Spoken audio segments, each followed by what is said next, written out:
After the Fact.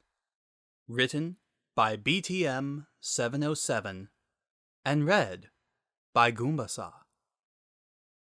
Leaning back into her seat as the laboratory behind her exploded with the planet in a brilliant light, Samus let a sigh of relief escape her lips.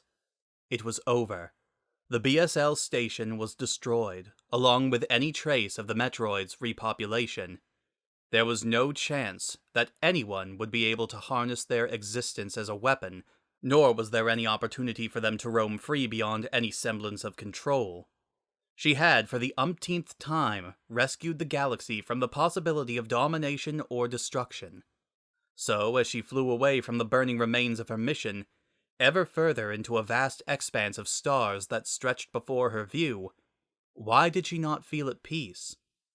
Typically, after a mission of this scale, she'd be exhausted.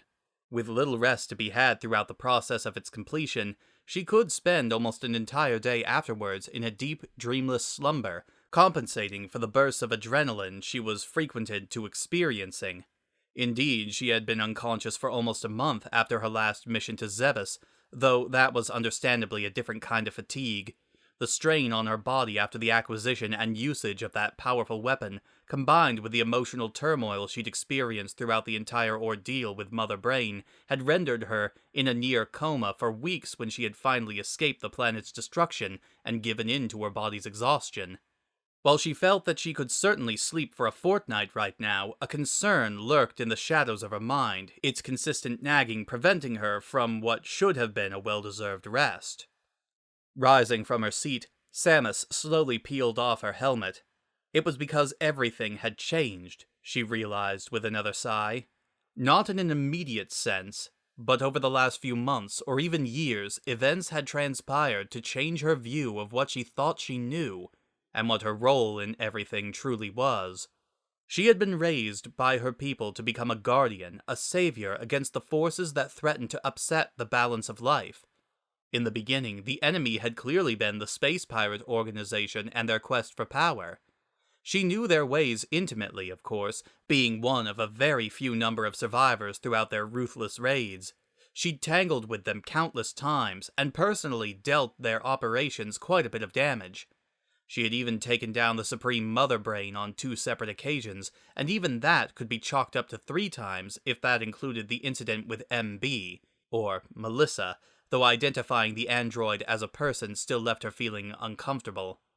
And even that didn't hold a candle to her long-standing rivalry with her parents' killer. Despite the numerous struggles and her frequent victories, Ridley managed to plague her with his existence even after his death on Zebes, reappearing before her eyes not once, but twice. Only that miserable bastard can haunt me after I leave his corpse to blow up with a planet. But the pirate threat had, she thought, been completely and truly eradicated after the destruction of Zebes and their calculating leader. But this mission, as well as the last one, had her questioning the identity of her true foe. Yes, the bottle ship incident had been an unmitigated disaster under the direction of a few corrupt officials within the Galactic Federation's ranks, but the Biologic Space Laboratory Station had been a publicly supported project under the direct authority of the Galactic Federation High Council. It was one thing for a few selfish people to be dabbling in pirate history and Metroids. It was quite another for the leaders of the Galactic Republic to be doing the same. The Galactic Federation had been an organization she'd spent her life aligned with. If she was not fighting with them, she had at least been fighting for them, and for what they represented, but the incident with the bottle ship had, for the first time in her life, shaken her trust in the Institute and its goals. It was true the High Council claimed no responsibility or even knowledge of the bioweapon project's existence, but the thought of traitors within the Federation still scared her. But this... it was almost a repeat of the bottle ship, she thought with a frown. She had uncovered a similar plan to utilize the Metroid's abilities, only this time, representatives of the Federation had tried to keep the truth from her. There was no way the High Council could feign innocence this time. To push the idea of the research station to only claim ignorant of its true purpose would not even fool a child. They could argue they kept the information from her in order to protect her from what they'd consider unsettling news given her past with the creatures, but they could not back up illegal cloning of the galaxy's most dangerous subject. If the truth of the matter got out, there would be unified chaos everywhere she looked. But it wouldn't, and she knew that. Her actions to subdue the imminent threat had defied direct orders from the High Council, and there would be a reprimanding. Even ignoring the fact that she had destroyed a multi-billion-dollar research facility, as well as yet another planet, never mind one the Federation was actively studying, she could be court-martialed for insubordination. Or she could if she were still in the army. Now she wouldn't be surprised if they tried to find a way to throw her in prison for life, or argue to have her executed. Either way, her future with the Federation looked rather bleak at best. There was a pretty good chance she'd have a substantial bounty on her head because of her actions. She might have to spend the rest of her life on the run. With a fleeting mental command, her suit dispersed, leaving her in the Zero suit she often donned under her armor. Rubbing a hand over her tired eyes, she fought back a shiver as a chill sent itself down her spine. Of course, she thought bitterly as she bit her lip in frustration.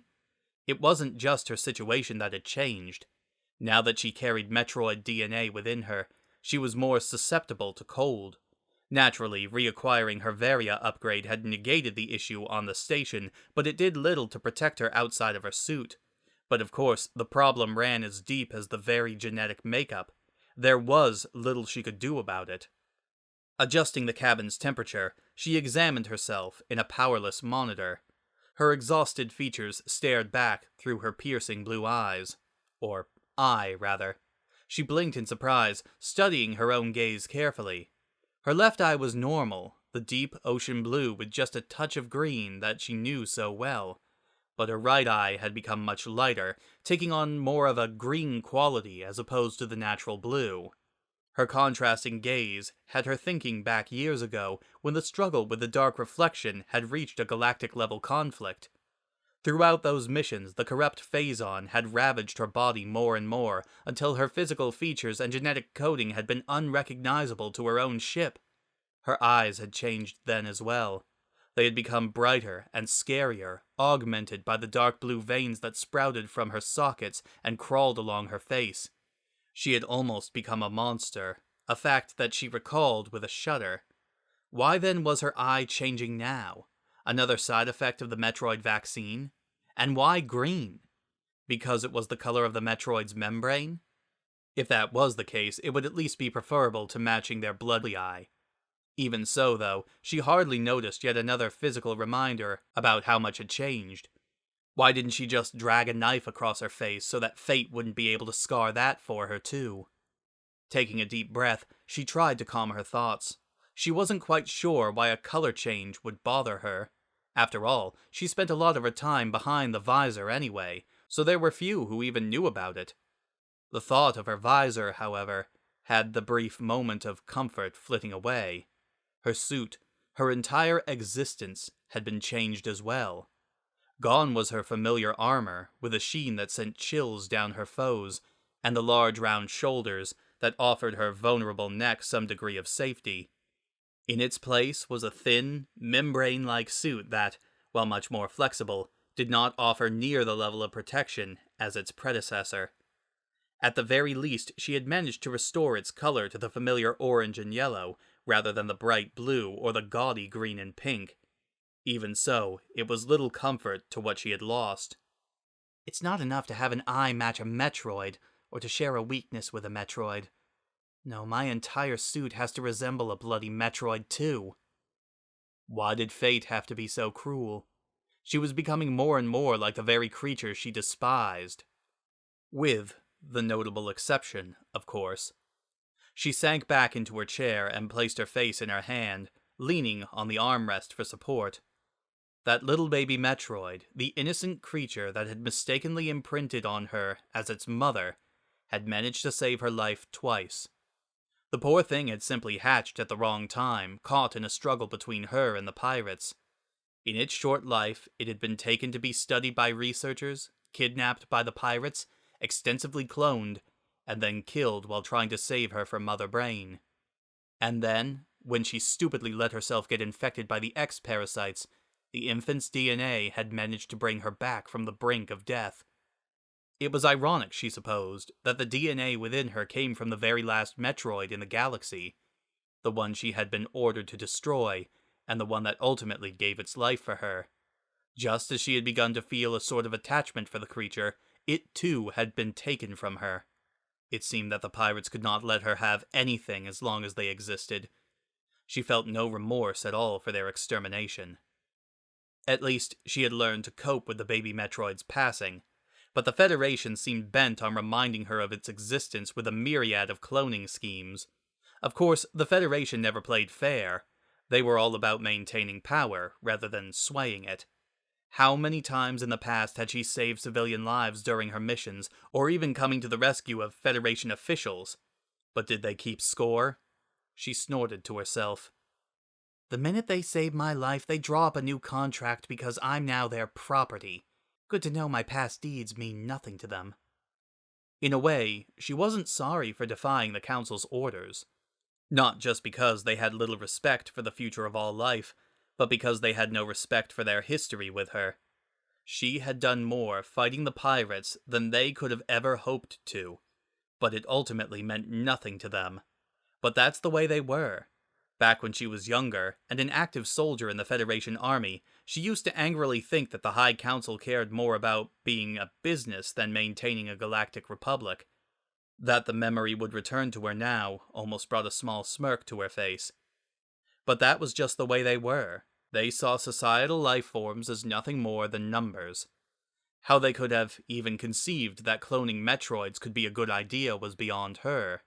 Hadn't they had enough of her tales to know the risks the creatures posed? Was that not why the extermination had been ordered in the first place? She shook her head. It scared her to think that the pirates' operations and the bottle ship incident had put ideas in their heads. The Metroids were too dangerous to be used as weapons. Why could no one see that? Well, surely some of them had. She knew for a fact that scientists who had studied the Metroids as far back as the Phazon Chronicles were wary of their destructive capabilities. Military personnel who had faced Metroids in combat were knowledgeable about the threat as well. She knew a number of highly respected generals who shared her concerns with the life forms. But the scientists and generals on the council would have been overruled by the majority. The politicians, the ones who cared more for public opinion than public safety. She ground her teeth together in anger, forming a fist so tight that her knuckles popped. Those people would be the death of society as they knew it if they kept this up. And she couldn't even fight them directly about it. Not if they took the destruction of their station badly, and she knew they would. She sighed, letting her eyes trace over the unfamiliar control panel of the ship. That's right, she'd lost her ship, too. The only place she'd ever considered a home. Of course, the Federation had provided her with a new one, but only at the cost of doing their orders and eliminating the threat. Or was she just studying the X for them? Was the parasite to be used as a weapon as well? She shook her head slowly. The High Council's short-sightedness was beyond comprehension. All they cared about was money and power. Not the risk they took playing with biological weapons, not the threat of destruction towards society, and especially not towards everything she had lost in the process of their acquisition. If there was one positive to come out of this entire mess, it was that she was reunited with one of the few friends she had, one that she thought she'd lost forever. Reaching back, she drew the elastic from her ponytail, allowing her hair to cascade over her shoulders. After Old Bird and the rest of the Chozo had vanished from her life, Adam was the closest thing to a father she had. Though she'd hated admitting it at the time, he'd taught her much when she was a soldier. Not so much in combat skills, where she'd already surpassed him, but regarding interpersonal skills, which she'd been sorely lacking in after initially leaving Zebes and joining the army.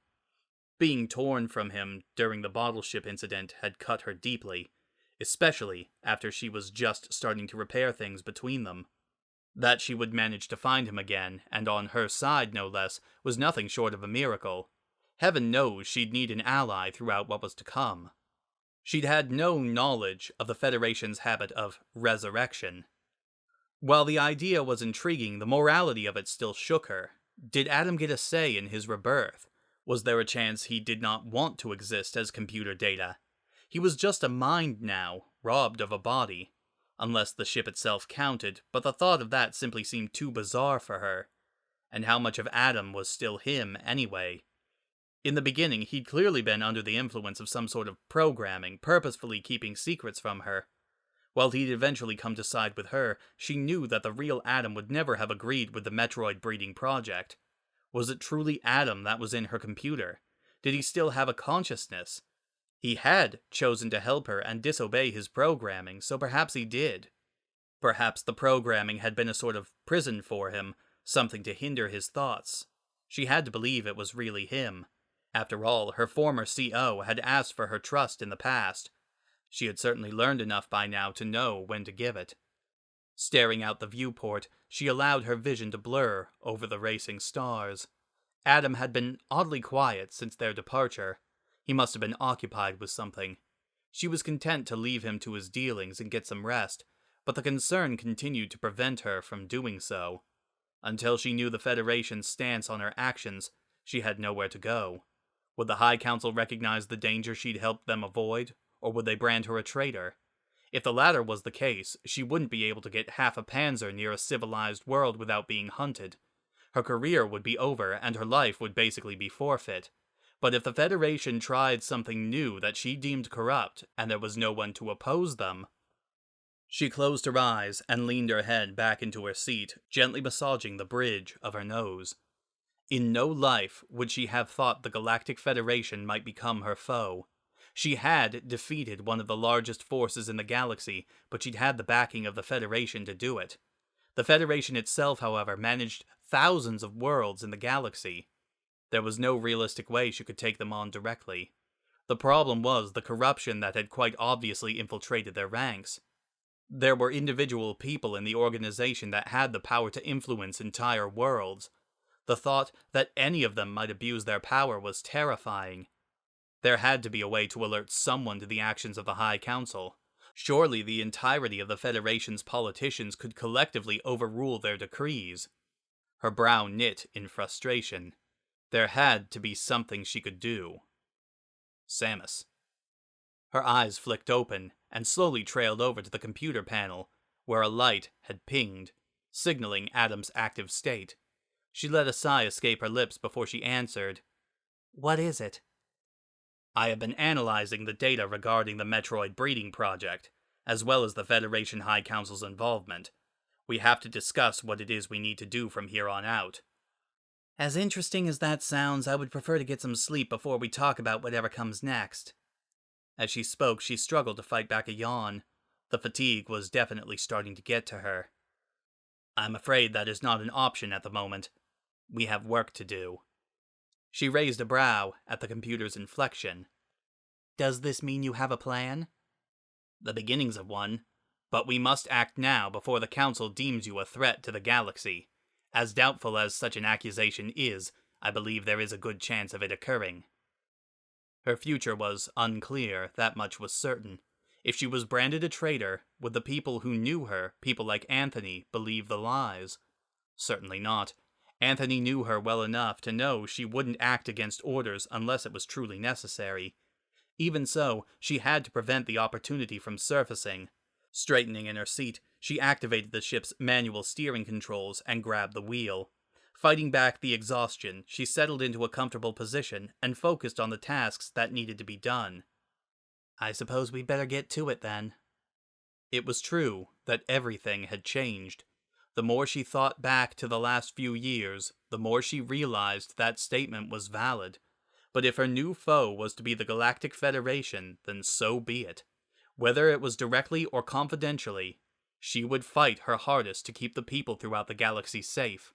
For that was who she was, that which the Chozo raised her to be.